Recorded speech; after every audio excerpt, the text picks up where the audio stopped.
the boost was fairly obvious. The start that we had in that game coming off an 8-day layoff was pretty evident. The energy he provided us, especially getting this on the power play early in the game, was important, and the rest of the team responded after that. So he was a catalyst that night. We'll look to see if he can be it again tonight, and if not, somebody else has to pick up that role.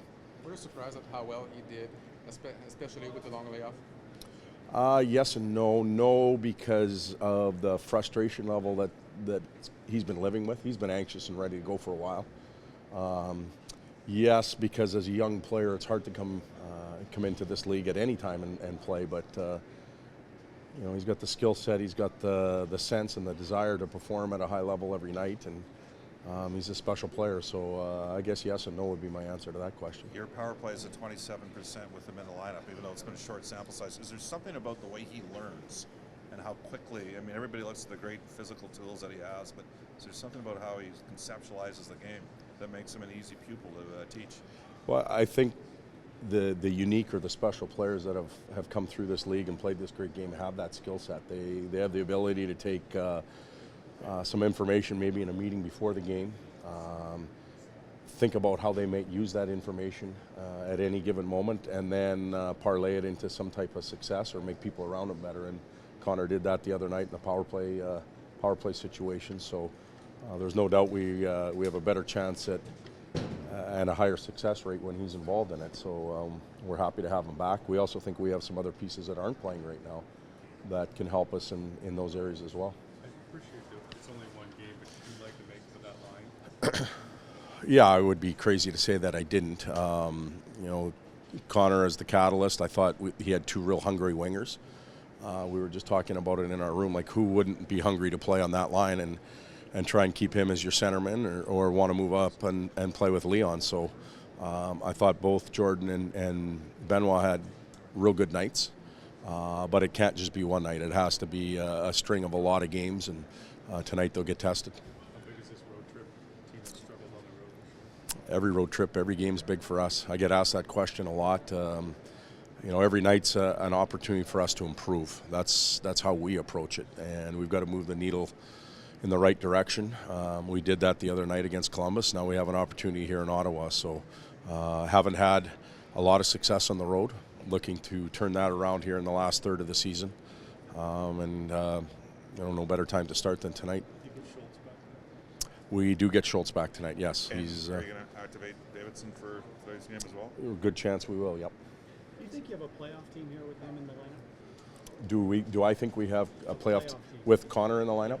I think we have a team that has a chance to grow and improve. And with or without Connor in the lineup, we've seen some of that already. We've seen individuals work on their game and improve. We've cut our goals against down. We've made strides in our belief system.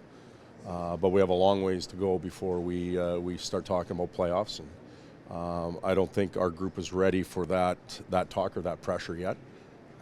Day at a time, move the needle and improve.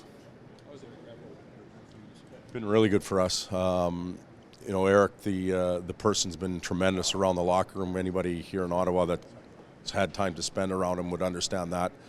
Been a great leader. And then when you put the skates on, his physicality, his ability to defend and break plays up, very good penalty killer. Maybe turned into a goal scorer now too. He snuck one in that nobody talked about the other night. Apparently Connor's goal was a little bit more worthy of talk, but I think we have to recognize the fact that Grimes snuck one in as well. So we're happy and fortunate to have him. Todd, given tonight's opponent, is there potential for an open game on a firework type hockey tonight?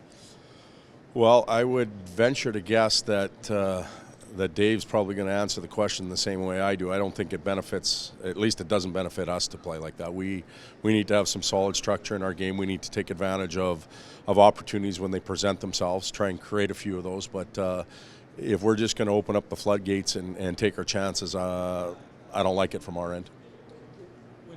For other guys like Taylor or Jordan, when you have Connor in the lineup, do they appreciate the fact that the spotlight is not so much on them? Does their personality benefit from that, or they're more like guys who would thrive having the spotlight on them? Both of those players, when you use Jordan and Taylor as examples. They're veterans. They played a long time in the league. They understand their place on the team and in the league. They're happy and excited for what Connor can do. It may alleviate some of the checking that Taylor's been focused on, which could help him in the long run. I was asked about Taylor's minutes the other night. I think he played 14 or something like that, which is a low one for him. But we had a 5-1 lead. We took a lot of penalties. He doesn't penalty kill, and it's nice to rest some of those players at some point during the year during a game, and we haven't had that luxury, maybe once or twice the whole season. So he's important. Jordan's important. Everybody's important on our team. Connor does get the focus right now, but it's still a team game.